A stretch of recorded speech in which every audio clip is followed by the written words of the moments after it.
Hello दोस्तों, welcome to your channel learn with Revant. यदि आप गवर्नमेंट एम्प्लॉय हैं या रिटायर्ड पेंशनर हैं या फिर एज अ जनरल स्टूडेंट आप गवर्नमेंट एम्प्लॉयज़ या ऑफिसर्स की जॉब प्रोफाइल, प्रमोशंस या फिर सैलरी स्ट्रक्चर जानना चाह रहे हैं तो प्लीज़ मेरे चैनल को सब्सक्राइब कीजिएगा, वीडियो को लाइक कीजिएगा एवं वीडियो को शेयर करना ना भूलें। दोस्तों, आज का हमारा टॉपिक रहेगा सैलरी ऑफ IRTS, जो कि एक ACM, AOM या ATM या AO भी हम इन्हें कहते हैं। इनकी जॉब प्रोफाइल जानेंगे हम। तो इसको जनरली हम 4 पॉइंट में डिस्कस करते हैं। पहला पॉइंट रहेगा रिक्रूटमेंट प्रोसेस या भर्ती प्रक्रिया। सेकंड पॉइंट रहेगा डेजिग्नेशन या पदनाम। थर्ड पॉइंट रहेगा जॉब प्रोफाइल या कार्यशैली।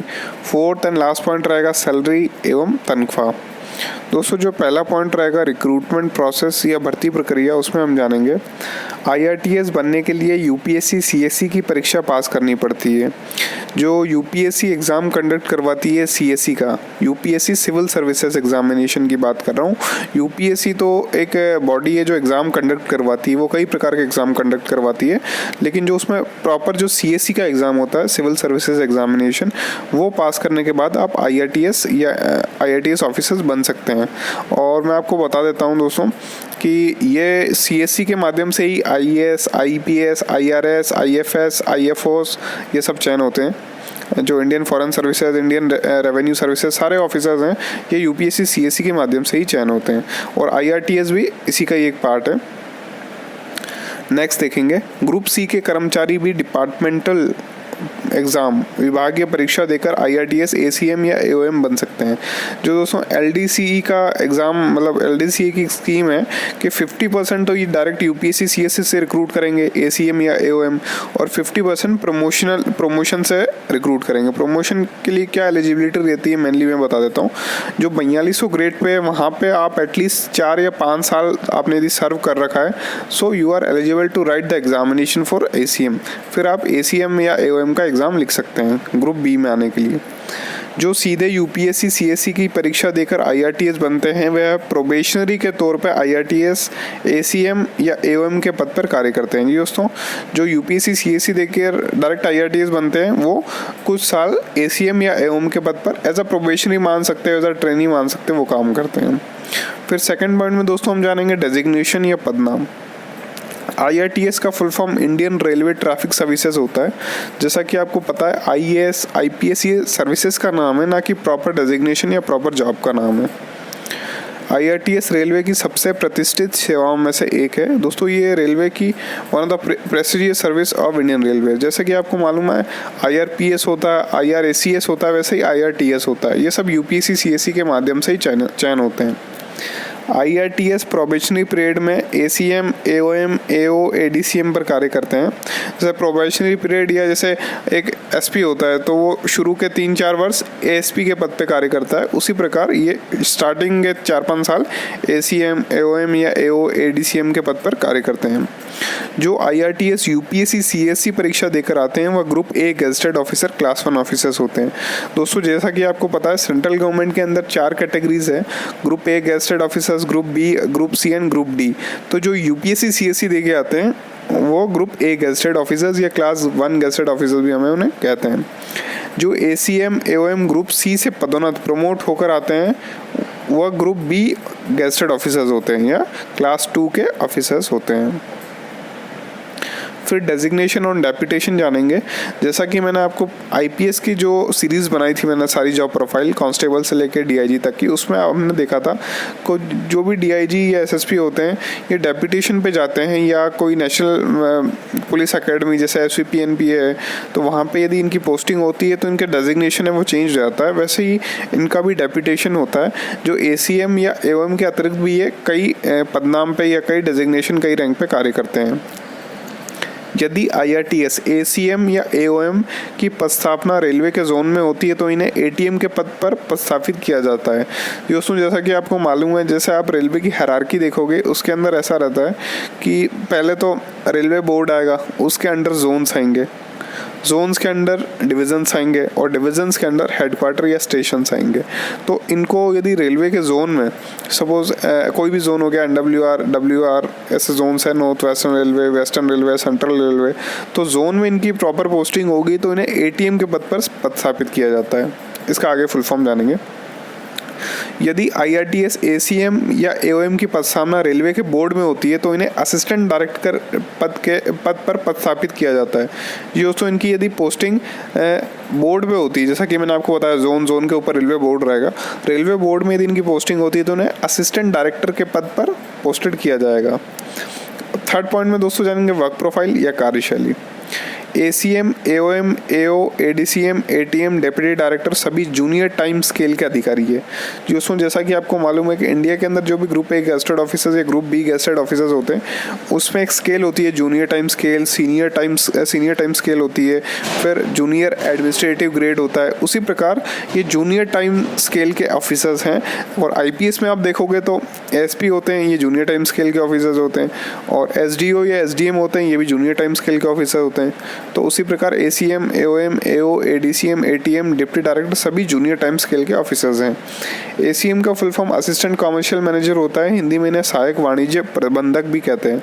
जो जी दोस्तों ACM का फुल फॉर्म है असिस्टेंट कमर्शियल मैनेजर, हिंदी में कहेंगे सहायक वाणिज्य प्रबंधक। और इनका जो मेनली काम होता है वो ये रेवेन्यू के रिलेटेड होता है या कमर्शियल एक्टिविटीज़ के रिगार्डिंग होता है। इनकी पोस्टिंग ACM की पोस्टिंग जनरली या तो डिवीज़न में होती है या डिवीज़न के अंदर कोई बड़ा स्टेशन है वहाँ पे पोस्टिंग इनकी होती है। तो ये पूरा जो कमर्शियल एक्टिविटी है वो संभालते हैं, चाहे वो कमर्शियल क्लर्क को हैंडल करना हो, या फिर जो चेकिंग स्टाफ है उसको हैंडल करना हो, या फिर जो रेवेन्यू है या फिर उसके रिलेटेड जो भी काम होते हैं ये ACM का काम होता है। फिर और जो ACM है वो जैसे IRTS है वो 2 विंग में बटा हुआ रहता है मेनली, एक तो कमर्शियल और दूसरा ऑपरेशंस। तो ये कमर्शियल के अंदर आते हैं ACM, असिस्टेंट कमर्शियल मैनेजर।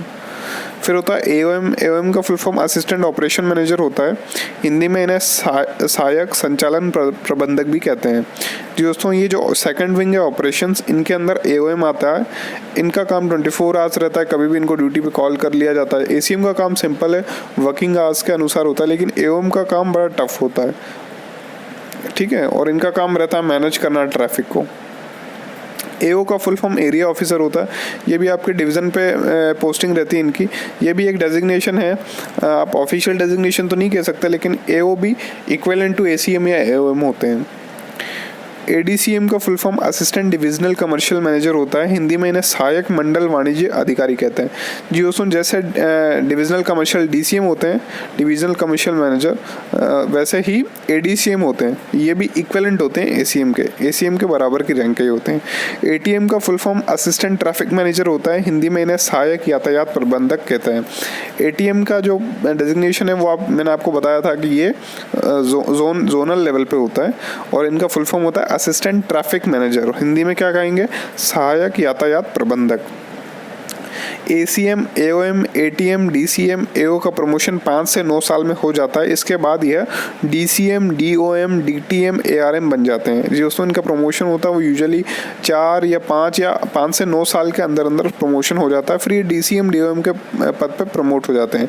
अगले वीडियो में हम डिस्कस करेंगे DCM, DOM, DTM की जॉब प्रोफाइल के बारे में। फोर्थ एंड लास्ट पॉइंट में दोस्तों हम जानेंगे सैलरी या तनख्वाह। सभी रेल कर्मचारियों की तनख्वाह मूल वेतन पूरे देश में एक समान होती है। जैसा कि आपको पता है कि सेंट्रल गवर्नमेंट के जितने भी एम्प्लॉयज़ हैं उनकी सैलरी बराबर होती है, चाहे उनकी पोस्टिंग कहीं भी हो। I am telling about the basic salary, मूल वेतन की बात कर रहा हूँ। अलाउंसेस वेरी कर सकते हैं डिस्ट्रिक्ट टू डिस्ट्रिक्ट या स्टेट टू स्टेट। रेल अधिकारियों व कर्मचारियों का वेतन अभी 7वें वेतन आयोग के अनुसार मिल रहा है। जैसा कि आपको पता है 2016 के अंदर 7th पे कमीशन लागू हो गया था, उसी के अकॉर्डिंग इनकी सैलरीज अभी मिल रही है। मैट्रिक्स पे रहेगा L10 7 CPC का। मैट्रिक्सेस भी अलग अलग हैं, सेंट्रल की अलग है, स्टेट की अलग है, डिफेंस की अलग है। उसी प्रकार जो सेंट्रल की मैट्रिक्स लेवल है वो L10 रहेगी। ग्रेड पे रहेगा 5400, जो कि इंक्लूडेड नहीं है 7 CPC में, आपकी सैलरी में नहीं इंक्लूडेड रहेगा। अब दोस्तों सैलरी जान लेते हैं। मूल वेतन या बेसिक पे रहेगा 56,100 रुपये। कोई भी सैलरी स्ट्रक्चर में बेसिक पे का बड़ा इंपॉर्टेंट रोल रहता है। फिर रहेगा महंगाई भत्ता या DNS अलाउंस 9,500 17%। यह भी 17% से 21% हो गया था, लेकिन गवर्नमेंट ने वापस रिवर्स कर दिया है और ये DA फ्रीज भी कर दिया 1.5 साल तक। अब बढ़ाएंगे नहीं। इस पर मेरा डिटेल वीडियो है, आपको नहीं पता DA क्या होता है उसके बारे में मैंने वीडियो बना रखा है, एवं DA फ्रीज की जो ओरिजिनल नोटिफिकेशन है उसके साथ भी मैंने वीडियो बना रखा है, आप मेरे चैनल पर जाके देख सकते हैं। फिर दोस्तों रहेगा TPTA ट्रांसपोर्ट अलाउंस, और ये रहता है यूजुअली आपके रेसिडेंस से ऑफिस जाने के लिए। इसमें डीए भी ऐड रहता है टीपीटीए के अंदर। फिर रहेगा आपका HRA house rent allowance minimum 16% है। यदि एसीएम या एओएम की पोस्टिंग है तो एटलीस्ट 16% वाला क्षेत्र तो होगा, 8% वाला तो होगा नहीं। एचआरए का भी मैंने डिटेल वीडियो बना रखा है, कौन से शहर में कितना परसेंट एचआरए मिलते हैं वो भी आप जाके देख सकते हैं। एचआरए 9000 मिलेगा। एसीएम एओएम को क्वार्टर्स बहुत रेयर मिलते हैं, तो इनको एचआरए ज़्यादातर मिलता है। फिर जो दोस्तों ग्रॉस सैलरी इनकी बनेगी वो बनेगी करीब 78,800 रुपये। Can be vary from state to state. State to state में डिफरेंस ये आएगा, कुछ अलाउंसेस का डिफरेंट आ सकता है। जैसे टीपीटीए यदि हायर टीपीटीए सिटीज़ में है तो टीपीटीए लगभग बन जाएगा 8 साढ़े 8 हज़ार, और एचआरए यदि 24% है तो एचआरए भी ज़्यादा बढ़ जाएगा। बस ये इसका अंतर है और कोई डिफरेंस नहीं है। डिडक्शन दोस्तों इनके रहेंगे वो रहेंगे करीब 12,000 के करीब। 12,000 की कटौतियाँ, 12,000 की कटौतियाँ होगी ग्रॉस सैलरी में से, जिनमें मेनली रहेंगे एनपीएस 6,560। एज यू नो कि एनपीएस में कंट्रीब्यूट करना पड़ता है।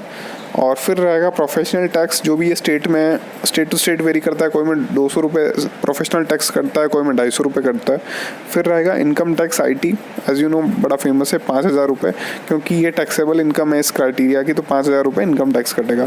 फिर REISA railway employ insurance scheme रहती है, और ग्रुप ए के लिए 36 रुपये कटेंगे आपके। और जो नेट सैलरी अराउंड बनेगी वो बनेगी 66,800, यानी 66,000 के आसपास नेट सैलरी बनेगी। 1-2 हज़ार का कोई थोड़ा बहुत डिफरेंस हो सकता है, यदि उनकी 1-2 इंक्रीमेंट मिल गए हैं या कोई अन्य कारण है उसकी वजह से। दोस्तों वीडियो अच्छा लगा तो प्लीज़ लाइक कीजिए, वीडियो को शेयर कीजिए, चैनल को सब्सक्राइब करना ना भूलें। Thank you.